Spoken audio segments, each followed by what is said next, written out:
शिवाय नमस्तुभ्यम दोस्तों, सबसे पहले आपको ये बता दें कि होलिका दहन का जो शुभ मुहूर्त है वो 13 मार्च को है। रात में 11:26 से लेकर देर रात 12:30 तक का ये है।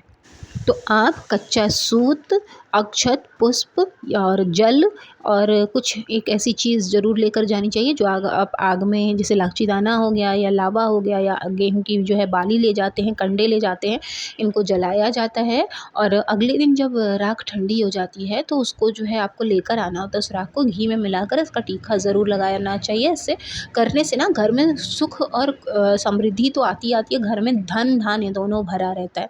ठीक है, तो जब भी आप जाएंगे, परिक्रमा जब करेंगे, तो भगवान विष्णु का आपको ध्यान ज़रूर करना चाहिए। इसी के साथ साथ आपको ये भी बता दें, बहुत सारी ऐसी वीडियोज़ हैं, मैंने बहुत सारे वीडियोज़ ऐसे देखे हैं जहाँ पर इसके उपाय बताए जा रहे हैं और यहीं से आपके मन में अविश्वास आ जाता है। जब आप जितनी भी देखिए वीडियोज़ आ रही हैं ना होलिका दहन को लेकर कि ये करना है, वो करना है, ख़ासकर प्रदीप मिश्रा जी का जो वीडियो है डाला जा रहा है, वो एडिट करके डाला जा रहा है। 2 वीडियो को एक साथ मिक्स किया जा रहा है, होलिका की राख और भस्म।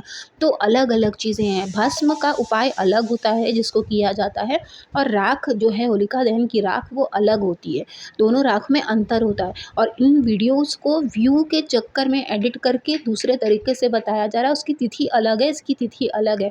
तो जब आप उपाय अपनाते हैं शिव महापुराण के और आपका काम नहीं बनता है, तो आपके मन में ये होता है कि हमने ये सब कुछ किया लेकिन हमको कोई फ़ायदा नहीं हुआ। तो वीडियोज़ देखिए, या तो आप ओरिजिनल वीडियो देखिए, पंडित प्रदीप मिश्रा जी की ओरिजिनल वीडियो आप देखिए गुरुदेव की, ताकि आपको उसका पूरा लाभ मिले।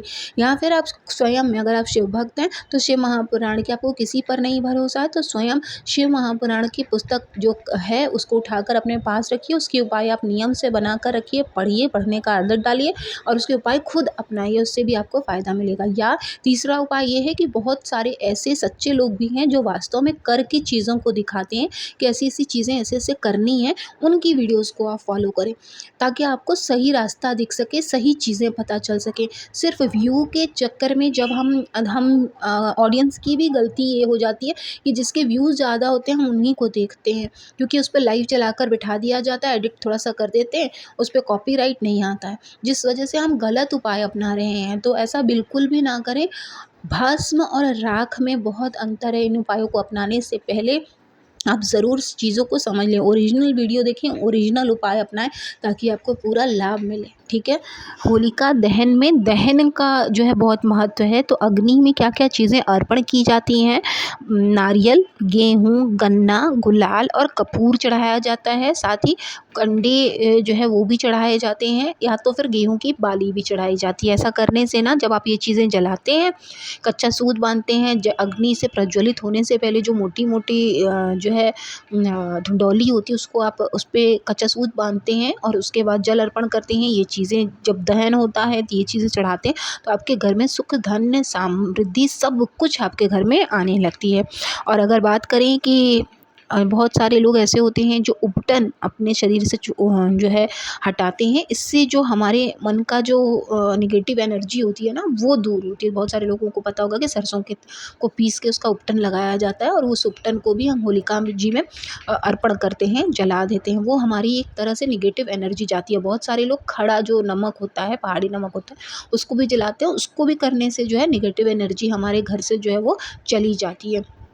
जब आप होलिका दहन करके आएँगे तो सबसे पहले अपने पैरों को अच्छे से साफ़ सुथरा कर लेंगे, धो लेंगे, और उसके बाद अपने घर के मंदिर में भी आप एक दीप जला सकते हैं, चाहे तेल का जलाइए या फिर आप जो है घी का जलाइए, लंबी बाती का जलाइएगा। माता लक्ष्मी को प्रणाम करिएगा कि वो अब आपके घर में पूरे साल निवास करें।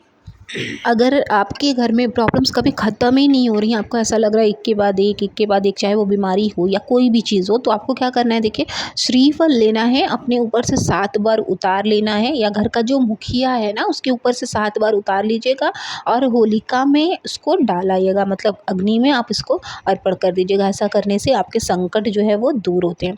अगर घर में ऐसा लग रहा है कि पितृदोष है, तो होलिका जब जलेगी तो कपूर और लौंग सारा कुछ जब अर्पण कर लेंगे तो सबसे लास्ट में जो है कपूर और लौंग डाल दीजिएगा। ऐसा करने से पितृदोष जो है दूर होते हैं।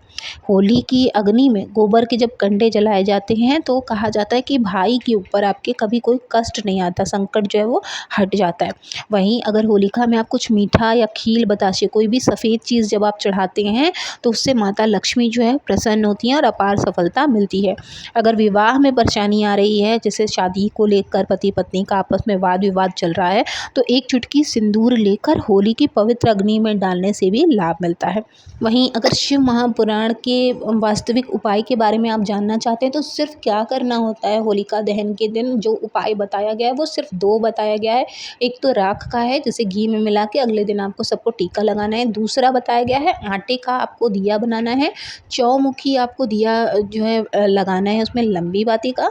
उसके बाद जो है 7 बार आपको अपने ऊपर से उतारना है, 3 बार शिव जी के ऊपर से, जहाँ मंदिर में आप जाएंगे अपने घर के मंदिर में शिवलिंग रखा है, 3 बार शिव जी के ऊपर से उतार के आपको वो दिया जो है मंदिर में ही जला देना है। ऐसा करने से भी आपको सुख समृद्धि मिलेगी। ये जो है नेगेटिव एनर्जी भी आपकी चली जाएगी और सुख समृद्धि भी आएगी। ये सिर्फ 2 ही उपाय होलिका दहन के शिव महापुराण में हैं जो विशेष रूप से बताए गए हैं। पूरी भक्ति के साथ सिर्फ आप इसको ही अपनाइएगा। बाकी भस्म और इन सब चीज़ के उपायों की तिथि देखिए अलग है, उसका होलिका की राख से कोई लेना देना नहीं है। तो आई होप कि आप सभी के लिए वीडियो बहुत यूज़फुल रही होगी। वीडियो अगर आपको अच्छी लगी हो तो प्लीज़ चैनल को ज़रूर सब्सक्राइब कर लीजिएगा। मिलेंगे नेक्स्ट वीडियो में, तब तक के लिए ओम नमः शिवाय, जय माता दी।